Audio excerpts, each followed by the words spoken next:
Ô galera, me diz aí, vocês conhecem várias frutas?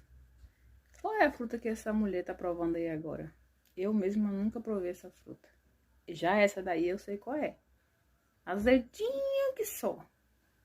Se você sabe, deixa nos comentários. E vamos pra próxima, né?